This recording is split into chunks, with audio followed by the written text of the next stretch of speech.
কিশোরগঞ্জে একটি ভাড়া বাসা থেকে মিজানুর রহমান নামের এক ব্যবসায়ীর নগদ ৮ লাখ টাকা সহ ১৩ ভরি স্বর্ণালংকার চুরির ঘটনা ঘটেছে। এ ঘটনায় থানায় লিখিত অভিযোগ দায়ের করেছেন ওই ভুক্তভোগী।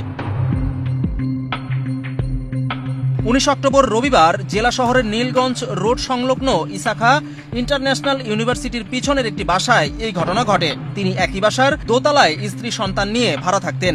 মিজানুর রহমান একই জেলার পাকুন্দিয়া উপজেলার চণ্ডীপাশা এলাকার মৃত আলতাফ উদ্দিনের ছেলে।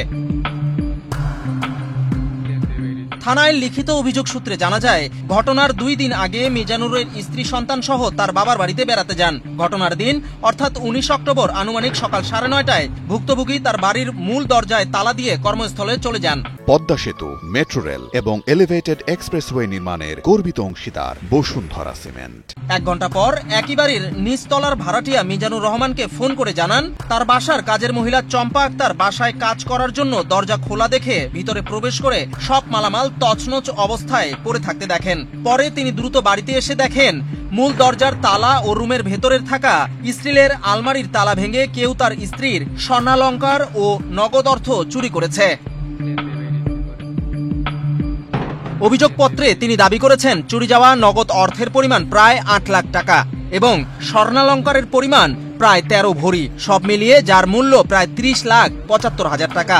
এই ঘটনায় বাড়িতে থাকা সিসি ক্যামেরায় উঠে আসা এক অজ্ঞাত ব্যক্তি এবং কাজের মহিলা চম্পারানীকে সন্দেহ করেন বলে তিনি অভিযোগপত্রে উল্লেখ করেছেন। বাসাতেই সকাল 11টার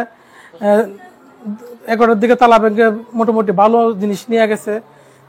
আমার ফেসবুক বন্ধুরা আছেন, আমার ভিডিও ফুটেজ এরপরে দেখবেন, কেউ কাটবেন না, ঠিক আছে? ফুটেজে আমি স্পষ্ট ছবিটা আছে, দেখেন এই ব্যক্তি ভিতরে ঢুকতেছে, ফুটেজটা দেখেন, উনি কিন্তু আমার বাসাকে চুরি করছে। দেখেন ফুটেজটা দেখেন, আপনার চিনতে পারবেন, দেখেন স্পষ্ট। এসে প্রথম মেইন গেট, ভিতরে আরেকটা গেট আছে, সেই দিকে যাইতেছে, আস্তে আস্তে যাইতেছে, ভিতরে ঢুকবে। তা আমার একটাই, যারা আমাকে ভালোবাসেন, আমি আপনাদের সবাইকে ভালোবাসেন, ফেসবুকের বন্ধুরা অনুরোধ আবার করতেছে, একটা শেয়ার করবেন। একটা শেয়ারে হয়তো আমার জিনিসগুলো আমি ফিরে পেতে পারি। দেখেন দেখেন লোকে ফুটেজটা আবার দেখতেছেন, আপনাদের ঢুকতেছে এবং এখন দেখেন এখন কিন্তু আবার ঢুকতেছে।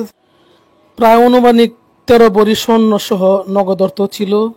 তো যাই হোক, সবাই আমি আবার বলতেছি, যারা কন্টেন্ট ক্রিয়েটার কিশোরগঞ্জে আছেন, যারা কন্টেন্ট ক্রিয়েটার তৈরি করেন, আমার মতো তাদের কাছে একটা অনুরোধ, সুমন ভাই, লিওন ভাই, মাইনুদ্দি ভাই সহ, রাব্বি সহ আমাদের পাকুন্দিয়ার কাছে একটা আকুল আবেদন, আমার ভিডিওটা একটু শেয়ার করবেন।